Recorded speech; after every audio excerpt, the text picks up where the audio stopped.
आकाशवाणी पटना है। अब आप अभिषेक दास से प्रादेशिक समाचार सुनिए।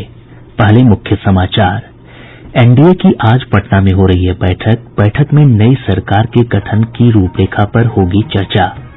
चुनाव आयोग ने राजद समेत अन्य विपक्षी दलों द्वारा लगाये जा रहे मतगणना में धांधली के आरोपों को सिरे से खारिज किया। आयोग ने कहा, पूरी प्रक्रिया में बरती गई है पारदर्शिता। विधान परिषद के 3 शिक्षक निर्वाचन क्षेत्रों का परिणाम घोषित। नवल किशोर यादव, मदन मोहन झा और संजय कुमार सिंह हुए निर्वाचित। अन्य सीटों के लिए मतगणना जारी। और सुप्रीम कोर्ट तथा राष्ट्रीय हरित प्राधिकरण के निर्देश पर राज्य सरकार ने 1 दिसम्बर तक प्रदेश भर में सामान्य पटाखों की बिक्री पर रोक लगाई।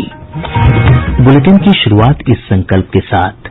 कोविड-19 महामारी के खिलाफ देश एकजुट होकर लड़ रहा है। आप भी हमारे साथ सुरक्षा और बचाव के 3 आसान एहतियाती उपायों का संकल्प लें। कोविड-19 से बचाव और सुरक्षित रहने के 3 उपाय। मास्क लगाएं, 2 गज दूरी है जरूरी, सुरक्षित दूरी रखें, हाथ और मुंह साफ रखें। अब समाचार विस्तार से। प्रदेश में नई सरकार के गठन पर चर्चा के लिए आज पटना में एनडीए के घटक दलों की अनौपचारिक बैठक होगी। पटना में संवाददाताओं से बातचीत में मुख्यमंत्री और जदयू अध्यक्ष नीतीश कुमार ने कहा कि लोगों ने एनडीए को जनादेश दिया है और वह राज्य में सरकार बनाएगी। उन्होंने कहा कि सभी चारों दल, जनता दल यूनाइटेड, भारतीय जनता पार्टी, हिन्दुस्तानी आवाम मोर्चा और विकासशील इंसान पार्टी के नेता इस बैठक में नई सरकार के गठन पर चर्चा करेंगे। बिहार की जनता का निर्णय है। लोगों ने जो उनके हाथ में ताकत थी, जनता मालिक है और जनता का निर्णय हो गया। पुनः एनडीए को बहुमत प्राप्त हुआ है और एनडीए की सरकार बनेगी। श्री कुमार ने कहा कि बैठक में सरकार के गठन के हर पहलू पर बातचीत की जाएगी। उन्होंने कहा कि शपथ ग्रहण की तारीख अभी तय नहीं हुई है और इस बारे में निर्णय बाद में किया जाएगा। जदयू अध्यक्ष ने कल पटना में पार्टी के नवनिर्वाचित विधायकों के साथ बैठक की। वहीं हिन्दुस्तानी आवाम मोर्चा के प्रमुख जीतन राम मांझी ने अपने 4 नवनिर्वाचित सदस्यों के साथ श्री कुमार से मुलाकात कर उन्हें समर्थन का पत्र सौंपा। बाद में संवाददाताओं से बातचीत में श्री मांझी ने कहा कि पूर्व मुख्यमंत्री होने के नाते वे राज्य के नए मंत्रिमंडल में शामिल नहीं होंगे। विकासशील इंसान पार्टी के प्रमुख मुकेश सहनी ने भी नीतीश कुमार से मुलाकात की है। गौरतलब है कि विकासशील इंसान पार्टी और हिन्दुस्तानी आवाम मोर्चा को विधानसभा चुनाव में 4-4 सीटें मिली हैं। कांग्रेस के नवनिर्वाचित विधायकों की आज पटना में बैठक बुलाई गई है। पार्टी प्रवक्ता राजेश राठौड़ ने बताया कि बैठक में वरिष्ठ नेता और छत्तीसगढ़ के मुख्यमंत्री भूपेश बघेल और स्क्रीनिंग कमेटी के अध्यक्ष अविनाश पांडेय भी शामिल होंगे।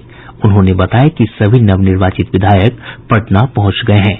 इधर पार्टी के वरिष्ठ नेता और पूर्व केंद्रीय मंत्री पी चिदम्बरम ने कहा है कि बिहार विधानसभा चुनाव में हार के कारणों को लेकर गंभीरता से मंथन किया जाएगा। उन्होंने कहा कि कांग्रेस कार्य समिति की बैठक में चुनाव परिणामों पर चर्चा होगी। चुनाव आयोग ने राजद समेत अन्य विपक्षी दलों द्वारा मतगणना के दौरान लगाये जा रहे धांधली के आरोपों को सिरे से खारिज किया है। मुख्य निर्वाचन आयुक्त सुनील अरोड़ा ने नई दिल्ली में संवाददाताओं से बातचीत में कहा कि राज्य का मुख्य निर्वाचन कार्यालय सभी दलों की शिकायत का जवाब दे चुका है। उन्होंने यह भी कहा कि आयोग राजनीतिक दलों की टिप्पणियों पर प्रतिक्रिया नहीं देता है। इधर राज्य के मुख्य निर्वाचन पदाधिकारी HR श्रीनिवास ने कहा कि राजद द्वारा मतगणना के दौरान लगाये जा रहे धांधली के आरोप पूरी तरह आधारहीन है। पूरी प्रक्रिया में पारदर्शिता बरती गई है।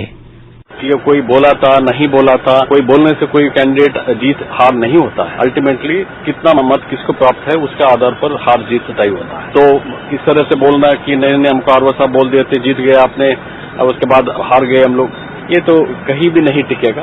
क्योंकि हर पोलिंग स्टेशन का जो हम लोग काउंटिंग करता है उसके बाद तुरंत उनको एक्नॉलेजमेंट मिलता है सभी काउंटिंग एजेंट्स को कि किस पोलिंग स्टेशन में किस किस कैंडिडेट को कितना मत प्राप्त हुआ। वो सब कंपाइल कर ले वो लोग। अगर हमारा कंप्यूटर पर विश्वास नहीं है तो वो खुद कंपाइल करे और बता दे कि कैसे उन लोगों का रिजल्ट और हमारा रिजल्ट में डिफरेंस है। 100% कहीं भी थोड़ा सा भी गड़बड़ी नहीं हुआ है। गौरतलब है कि राजद नेता तेजस्वी प्रसाद यादव ने ईवीएम में डाले गये मतों और पोस्टल बैलेट की गिनती में धोखाधड़ी का आरोप लगाया है। प्रदेश में आदर्श आचार संहिता समाप्त हो गया है। मुख्य निर्वाचन पदाधिकारी HR श्रीनिवास द्वारा नवनिर्वाचित विधायकों की सूची राज्यपाल को सौंपे जाने के साथ आयोग द्वारा आचार संहिता समाप्त करने संबंधी अधिसूचना जारी कर दी गई है। विधान परिषद के 4 शिक्षक और 4 स्नातक निर्वाचन क्षेत्रों के लिए संपन्न हुए चुनाव की मतगणना अब भी जारी है। प्राप्त जानकारी के अनुसार 3 शिक्षक निर्वाचन क्षेत्रों के परिणामों की घोषणा हो चुकी है। पटना शिक्षक सीट पर भाजपा के नवल किशोर यादव को जीत मिली है। उन्होंने अपने निकटतम उम्मीदवार राजद के नारायण यादव को 1263 मतों के अंतर से पराजित किया। वहीं दरभंगा शिक्षक क्षेत्र से कांग्रेस के मदन मोहन झा विजयी हुए हैं। उन्होंने अपने निकटतम उम्मीदवार भाजपा के सुरेश राय को 689 मतों से पराजित किया। तिरहुत शिक्षक निर्वाचन क्षेत्र से CPI के संजय सिंह ने दूसरी बार जीत हासिल की है। उन्होंने अपने निकटतम प्रतिद्वंदी निर्दलीय भूषण झा को पराजित किया। वहीं सारण शिक्षक क्षेत्र से CPI के केदार पांडेय निर्णायक बढ़त बनाये हुए हैं। अभी अभी प्राप्त जानकारी के अनुसार पटना स्नातक निर्वाचन क्षेत्र से जदयू के नीरज कुमार ने अपने निकटतम प्रतिद्वंदी राजद के आजाद गांधी को पराजित कर दिया है। अन्य सीटों के परिणाम आज शाम तक आने की संभावना है। प्रादेशिक समाचार आप आकाशवाणी पटना से सुन रहे हैं। राज्य सरकार ने प्रदेश भर में 1 दिसंबर तक सामान्य पटाखों की बिक्री पर रोक लगा दी है। यह रोक सुप्रीम कोर्ट और राष्ट्रीय हरित प्राधिकरण के आदेशों के अनुरूप लगाई गई है। आदेश में कहा गया है कि पटना, गया और मुजफ्फरपुर में सभी प्रकार के पटाखे की बिक्री प्रतिबंधित है, जबकि राज्य के अन्य हिस्सों में केवल हरित पटाखे ही बिकेंगे। 125 डेसिबल से कम आवाज वाले पटाखों की बिक्री को ही अनुमति दी गई है। आतिशबाजी की समय सीमा भी तय की गई है। दीपावली और गुरु पर्व पर मान्य पटाखों का उपयोग रात 8 बजे से 10 बजे के बीच होगा, जबकि छठ पर्व पर सुबह 6 बजे से 8 बजे तक ही लोग पटाखे छोड़ सकेंगे। प्रदेश में कोविड-19 से स्वस्थ होने की दर बढ़कर 96.66% हो गई है। स्वास्थ्य विभाग के अनुसार सक्रिय मामलों में लगातार कमी आ रही है। अब तक 2,17,958 मरीज ठीक हो चुके हैं। इस समय 6,374 मरीजों का विभिन्न अस्पतालों में उपचार चल रहा है। वहीं कोरोना से मरने वालों की संख्या बढ़कर 1,167 हो गई है। नई दिल्ली की डॉक्टर अपर्णा अग्रवाल ने त्योहारों के मौसम में कोरोना वायरस के संक्रमण से बचने के लिए 4 प्रमुख सुरक्षा उपाय अपनाने की अपील की है। उन्होंने अन्य लोगों की सुरक्षा सुनिश्चित करने के लिए कोविड-19 से संक्रमित होने की स्थिति में खुद को आम लोगों से अलग रखने की आवश्यकता पर बल दिया है। 4 चीजें हाथ अपने साफ रखने हैं, मास्क हमेशा पहनना है, फिजिकल डिस्टेंसिंग रखनी है और खांसी, जुकाम, किसी का गला खराब हो तो अपने को अलग रखना है। और त्योहार के समय में अभी सीजन में इसका और खास ध्यान रखना है, क्योंकि अगर हम ये सावधानी नहीं बरतेंगे तो अपने घर वालों के अलावा दूसरों को भी कोरोना फैला सकते हैं। एम्स नई दिल्ली के मेडिसिन विभाग के additional professor doctor Piyush Ranjan ने आकाशवाणी से बातचीत करते हुए कहा कि कोरोना संक्रमण से बचाव के लिए जीवन शैली बदलना और रोग प्रतिरोधक क्षमता बढ़ाना आवश्यक है। उन्होंने एक बार में 1 सप्ताह तक प्रतिरोधक क्षमता बनाए रखने का दावा करने वाली औषधियों से सतर्क रहने की अपील की। इम्यूनिटी को एक दीर्घकालिक निवेश के रूप में देखना चाहिए। संतुलित भोजन के रूप में करना होगा, नियमित व्यायाम के रूप में करना होगा और बुरी आदतें जैसे कि सिगरेट, शराब और दूसरी अन्य चीजों से दूरी बनाए रखना होगा। और अभी जो बाजार में आप देखते हैं कि तमाम तरह के भ्रामक विज्ञापन आ रहे हैं, जिसमें कि 1 दिन, 2 दिन, 4 दिन, 5 दिन इसमें आप कोई एक पर्टिकुलर दवा खा लें, उसके बाद आपकी इम्यूनिटी ठीक हो जाएगी, वो ऐसे भ्रामक विज्ञापन से अपने आप को दूर रखें। इम्यूनिटी कोई ऐसी चीज नहीं है जिसमें आप 1 दिन, 2 दिन कुछ खुराक दवा खा करके आप बना सकते हैं। पटना एम्स में कोरोना के संभावित वैक्सीन कोवैक्सीन के तीसरे चरण का परीक्षण 16 नवंबर से शुरू होगा। एम्स की जनसंपर्क पदाधिकारी सुरभि ने बताया कि एम्स में टीके के 2 चरणों का परीक्षण पूरा हो चुका है। उन्होंने बताया कि वैक्सीन के परीक्षण में शामिल होने के इच्छुक लोग मोबाइल नंबर 9471408832 पर संपर्क कर निबंधन करा सकते हैं। कौशल विकास और उद्यमिता मंत्रालय ने बिहार सहित 6 राज्यों के चिन्हित 116 जिलों के 3 लाख प्रवासी श्रमिकों के लिए कौशल प्रशिक्षण शुरू कर दिया है। इस पहल का उद्देश्य मांग आधारित कौशल के जरिए कोविड के बाद के समय में प्रवासी कामगारों और ग्रामीण आबादी को आर्थिक रूप से स्वावलंबी बनाना है। कौशल विकास और उद्यमिता मंत्री डॉक्टर महेंद्र नाथ पांडेय ने कहा कि कौशल संवर्धन के माध्यम से ग्रामीण विकास स्किल इंडिया मिशन का आधारभूत तत्व है, क्योंकि 70% कार्यबल ग्रामीण भारत से ही आता है। राज्यपाल सह कुलाधिपति फागू चौहान ने नालंदा खुला विश्वविद्यालय पटना के कुलपति प्रोफेसर एचएन प्रसाद का त्यागपत्र स्वीकार कर लिया है। बीआरए बिहार विश्वविद्यालय के कुलपति प्रोफेसर हनुमान प्रसाद पांडेय को नालंदा खुला विश्वविद्यालय के कुलपति का अतिरिक्त प्रभार सौंपा गया है।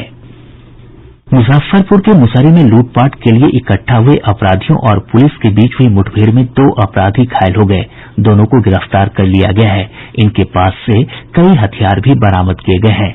पटना के फतुहा के नदी थाना क्षेत्र के सबलपुर के पास जुआ खेलने के विवाद में 3 लोगों की हत्या कर दी गयी।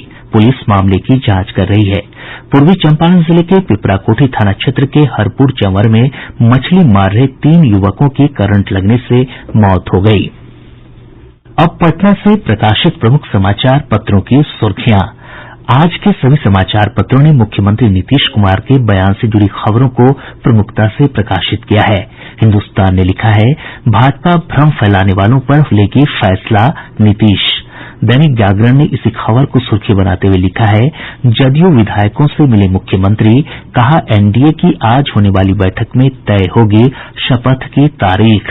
दैनिक भास्कर की बड़ी खबर है, केंद्र सरकार ने आत्मनिर्भर भारत के तहत 2.65 लाख करोड़ रुपए के राहत पैकेज की घोषणा की।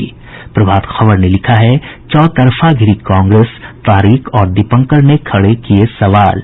दैनिक आज की सुर्खी है, तेजस्वी बने महागठबंधन विधायक दल के नेता। राष्ट्रीय सहारा ने लिखा है, बॉलीवुड अभिनेता आसिफ बसरा ने की खुदकुशी। और अब अंत में मुख्य समाचार एक बार फिर। एनडीए की आज पटना में हो रही है बैठक में नई सरकार के गठन की रूपरेखा पर होगी चर्चा। चुनाव आयोग ने राजद समेत अन्य विपक्षी दलों द्वारा लगाए जा रहे मतगणना में धांधली के आरोपों को सिरे से खारिज किया। आयोग ने कहा, पूरी प्रक्रिया में बरती गई है पारदर्शिता। विधान परिषद के 3 शिक्षक निर्वाचन क्षेत्रों का परिणाम घोषित। नवल किशोर यादव, मदन मोहन झा और संजय कुमार सिंह हुए निर्वाचित। अन्य सीटों के लिए मतगणना जारी। और सुप्रीम कोर्ट तथा राष्ट्रीय हरित प्राधिकरण के निर्देश पर राज्य सरकार ने 1 दिसंबर तक प्रदेश भर में सामान्य पटाखों की बिक्री पर रोक लगाई।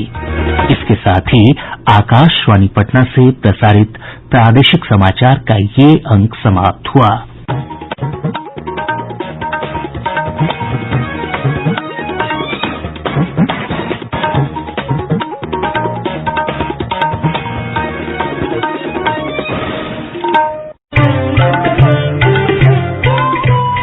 कोविड-19 से बचाव और सुरक्षित रहने के 3 उपाय।